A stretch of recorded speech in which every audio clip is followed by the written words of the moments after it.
Hey everybody, welcome to Britpop Reactor on me, BP1 and BP2, and we're back with a bit of comedy, a bit of laughs. George Carlin. We enjoyed George last time, didn't we? Going. Yes, we did. Yeah, we liked his observations. Yeah, probably be what I'll be like when I'm old and grouchy, I think. What do you mean when? Right. Oh, that was a low blow, wasn't it? Nice. Good one though. Good comeback, mate. Here we go then. Bit of George. Religion is BS. BS, shall we say? I'm sure he's going to say it straight away. Oh yeah. But in the bullshit department, a businessman can't hold a candle to a clergyman. Because I got to tell you the truth, folks. I got to tell you the truth. When it comes to bullshit, big time, major league bullshit, you have to stand in awe. In awe of the all-time champion of false promises and exaggerated claims, religion. No contest. No contest. Religion easily has the greatest bullshit story ever told. Think about it. Religion has actually convinced people that there's an invisible man living in the sky who watches everything you do every minute of every day. And the invisible man has a special list of 10 things he does not want you to do. And if you do any of these 10 things, he has a special place full of fire and smoke and burning and torture and anguish where he will send you to live and suffer and burn and choke and scream and cry forever and ever till the end of time. But he loves you.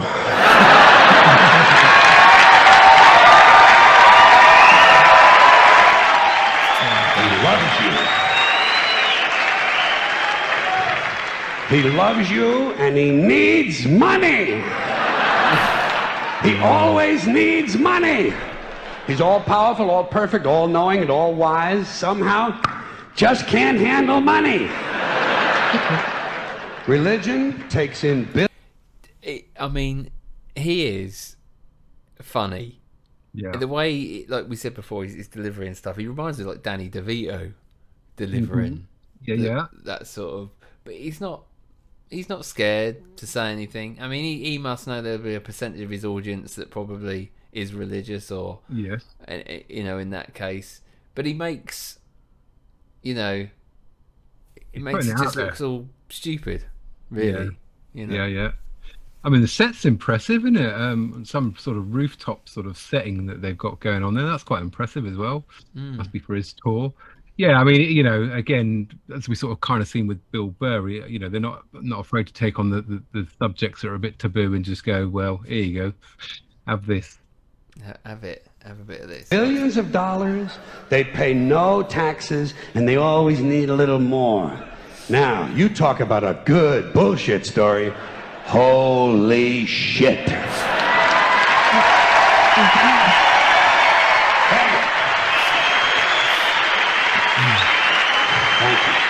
But, thank you very much. But I want you to know something. This is sincere. I want you to know, when it comes to believing in God, I really tried. I really tried. I tried to believe that there is a God who created each of us in his own image and likeness, loves us very much, and keeps a close eye on things. I really tried to believe that, but I gotta tell you, the longer you live, the more you look around, the more you realize something is fucked up. Something is wrong here. War, disease, death, destruction, hunger, filth, poverty, torture, crime, corruption, and the ice-capades. Something is definitely wrong. This is not good work. If this is the best God can do, I am not impressed. Results like these do not belong on the resume of a supreme being. This is the kind of shit you'd expect from an office temp with a bad attitude.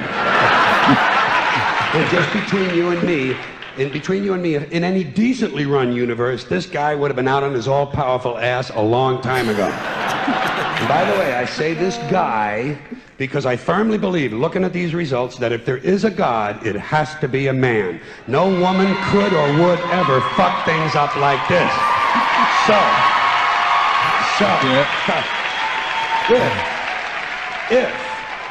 If there is a God, if there is, I think most reasonable people might agree that he's at least incompetent and maybe, just maybe, doesn't give a shit. Doesn't give a shit, which I admire in a person and which would explain a lot of these bad results. So rather than be just another mindless religious robot, mindlessly and aimlessly and blindly believing that all of this is in the hands of some spooky, incompetent father figure who doesn't give a shit, I decided to look around for something else to worship, something I could really count on. And immediately, I thought of the sun. Happened like that. Overnight, I became a sun worshiper. Well, not overnight. You can't see the sun at night. But first thing the next morning. Oh, he's good. I actually like him. I like him as a person, I think. Yeah. As much as anything else. I mean, just the way he's thought about things, the way he says it, you know. I mean, to say all that, oh, God's resume, you know, it's brilliant, isn't it? You'd be out the door. Imagine him in front of Alan Sugar in the UK. You're fired. Yeah. Well, right up, yeah. No, I do like him. I do, and like I say, he takes a topic on and then just really stretches it out to the max, doesn't he? You know, like I say, very clever, very funny. If you're enjoying our reaction, enjoying having a bit of a chuckle to George, hit the like button, helps us out on the channel. He's a funny guy. We obviously missed it, but it's nice that we've got the ability to be able to go on YouTube, get brilliant comments from people out there to say go and check him out, and we can appreciate him and laugh at him, or laugh with him, should I say. All this time later as well, yeah, all this time later. Okay, let's keep going. I became a sun worshiper. Several reasons. First of all, I can see the sun, okay? Unlike some other gods I could mention, I can actually see the sun. I'm big on that. If I can see something, I don't know, kind of helps the credibility along, you know? So every day I can see the sun as it gives me everything I need: heat, light, food, flowers in the park, reflections on the lake, an occasional skin cancer, but hey, at least there are no crucifixions, and we're not setting people on fire simply because they don't agree with us. Sun worship is fairly simple. There's no mystery, no miracles, no pageantry, no one asks for money, there are no songs to learn, and we don't have a special building where we all gather once a week to compare clothing. And the best thing about the sun, it never tells me I'm unworthy. Doesn't tell me I'm a bad person who needs to be saved, hadn't said an unkind word, treats me fine. So I worship the sun, but I don't pray to the sun. Know why? I wouldn't presume on our friendship. It's not polite. I've often thought people treat God rather rudely, don't you? Asking trillions and trillions of prayers every day, asking and pleading and begging for favors. Do this, give me that, I need a new car, I want a better job. And most of this praying takes place on Sunday, his day off. It's not nice, and it's no way to treat a friend. But people do pray, and they pray for a lot of different things. You know, your sister needs an operation on her crotch. Your brother was arrested for defecating in a mall. But most of all, you'd really like to fuck that hot little redhead down at the convenience store. You know, the one with the eye patch and the club foot, huh? Can you pray for that? I think you'd have to. And I say, fine, pray for anything you want. Pray for anything. But what about the divine plan? Remember that? The divine plan. Long time ago, God made a divine plan. Gave it a lot of thought, decided it was a good plan, put it into practice. And for billions and billions of years, the divine plan has been doing just fine. Now you come along and pray for something. Well, suppose the thing you want isn't in God's divine plan. What do you want him to do? Change his plan? Just for you? Doesn't it seem a little arrogant? It's a divine plan. What's the use of being God if every rundown schmuck with a $2 prayer book can come along and fuck up your plan? And here's something else, another problem you might have. Suppose your prayers aren't answered. What do you say? Well, it's God's will. Thy will be done. Fine, but if it's God's will and he's going to do what he wants to anyway, why the fuck bother praying in the first place? Seems like a big waste of time to me. Couldn't you just skip the praying part and go right to his will? It's all very confusing. So to get around a lot of this, I decided to worship the sun. But, as I said, I don't pray to the sun. You know who I pray to? Joe Pesci. Joe Pesci. Joe Pesci. 2 reasons. First of all, I think he's a good actor, okay? To me, that counts. Second, he looks like a guy who can get things done. Joe Pesci doesn't fuck around. Doesn't fuck around. Brilliant. And the good thing is, he's quoted somebody that we both know. That we know, yeah, Joe Pesci. Joe Pesci, of all the people. That's funny. But again, it's observational, worship in the sun, and the way he says it, I mean, just his opening line, I can see it for a start, his credibility. Yeah. I mean, I like George. I do like George. He's a funny guy, and it's a global comedy, really. It's not just for the Americans that we've had on some of the others. It's just observational that we all humans, we get in this, we notice that we all humans need to follow something. Yes. That is a number one fact. And we just, whether it's religion, people, it's just a part of our society. It's a natural part of being a human. You just have that social follow something, whatever it is. And he's just exposing certain behaviours that we do when we follow something. The idiocy of it all, really. Whether it be a pop star, a group, band, God, or whatever. YouTube channel. Money. Yeah, YouTube. Idiots on YouTube talking rubbish. Hit the subscribe button. Come with us while you're here. Worship us while you're here. He is, I like him. And it's that sort of beat down, weathered look that he also, presents on stage, isn't it? World weary. I'm done with all this crap, but very good. Very good.